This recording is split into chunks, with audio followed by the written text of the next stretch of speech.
President Obama on Hillary Clinton, there are better speech makers. With the Democratic Convention opening Monday in Philadelphia to formally nominate Hillary Clinton, President Obama said in an interview this weekend that he's clear-eyed about her strengths and weaknesses, but that there is no candidate in modern history who has been more prepared than her to be president. "You know, we don't go vacationing together. I think that I got a pretty clear-eyed sense of both her strengths and her weaknesses," he told CBS' John Dickerson in a wide-ranging interview for Face the Nation Friday. "And what I would say would be that this is somebody who knows as much about domestic and foreign policy as anybody, is tough as nails, is motivated by what's best for America and ordinary people, understands that in this democracy that we have, things don't always happen as fast as we'd like. And it requires compromise and grinding it out. She's not always flashy. And there are better speech makers," Mr. Obama added. "But she knows her stuff. And more than anything, that is what is ultimately required to do a good job in this office."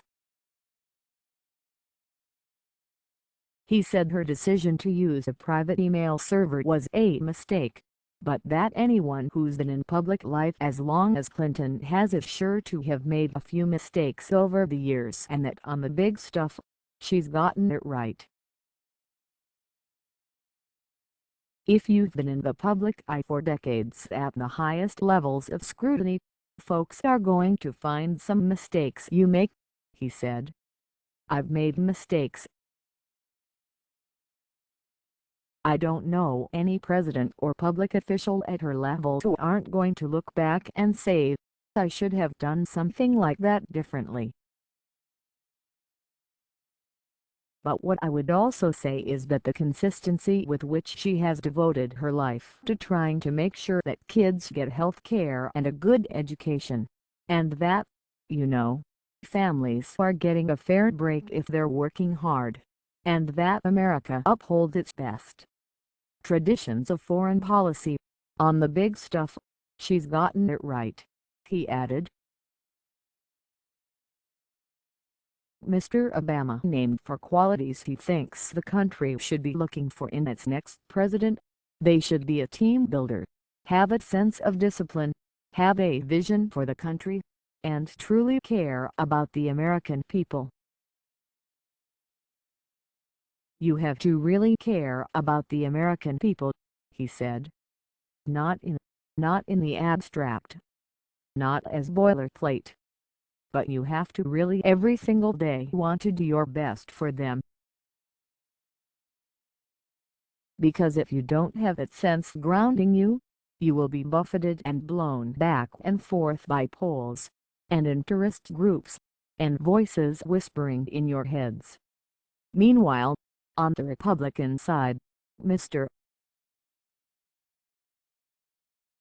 Obama said the fact that someone like Trump who, 4 years ago, was openly questioning whether Mr. Obama was born in the United States can win the Republican nomination is a sign the party is undergoing a major shift.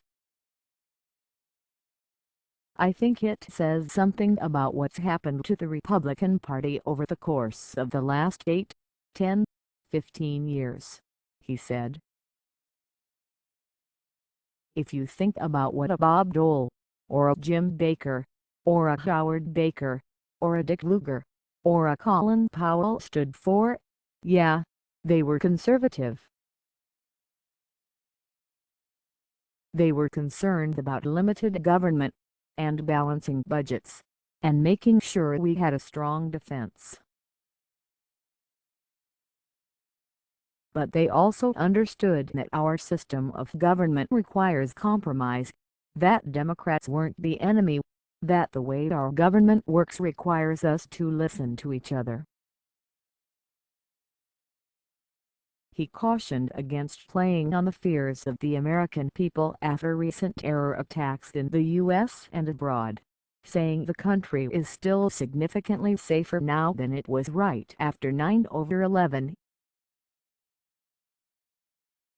And as for the dark worldview Trump presented in his speech at the Republican convention in Cleveland last week, Mr. Obama said it isn't representative of what's happening in the country. As serious as these terrorist attacks are, the fact of the matter is that the American people are significantly more safe now than they were before all the work that we've done since 9/11, he said.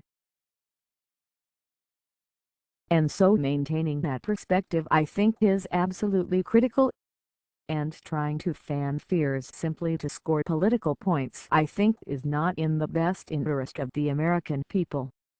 Mr. Obama also weighed in on Trump's suggestion that the U.S. could and should withhold military support from NATO countries that have not pulled their weight, saying those comments show a lack of preparedness that he has been displaying when it comes to foreign policy. Anybody who's been paying attention knows there is a big difference between challenging our European allies to keep up their defense spending, particularly at a time when Russia's been more aggressive, and saying to them, you know what? We might not abide by the central tenet of the most important alliance in the history of the world, he said. As for his decision not to use the term radical Islam, for which Trump and other Republicans have been highly critical, Mr. Obama said it could discourage Muslim allies if they think the U.S. is willing to lump them in with terror groups like ISIS. The fact of the matter is that I've never been politically, or particularly concerned with the phrase, he said. What I've been more concerned about is how do we stop violent extremists from killing us. The reason that I haven't used the particular phrase radical Islam on a regular basis is because in talking to Muslim allies, in talking to the Muslim American community here, that was being heard as if we were ascribing to crazy groups like IS. or Al-Qaeda, the mantle of Islam, he added, using an alternative acronym for ISIS. As he contemplates his last year in office, Mr. Obama said he feels like he and his team have hit their stride. I feel as if I'm a better president than I've ever been, he said. That the experience has made me sharper, clearer about how to get stuff done. My team is operating at a peak level, and we're really proud of what we're going to do, and we're going to run through the tape. But I also think that it's really important for self-governance and democracy that we go through this process and I'm able to turn over the keys. Mr. Obama also recalled two pieces of useful advice about the presidency he got from his predecessor, George W. Bush. The first piece of advice was, trust yourself.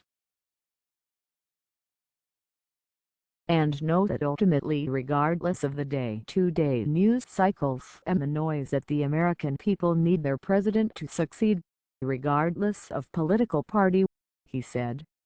Which I thought was very generous of him. The second one, Mr.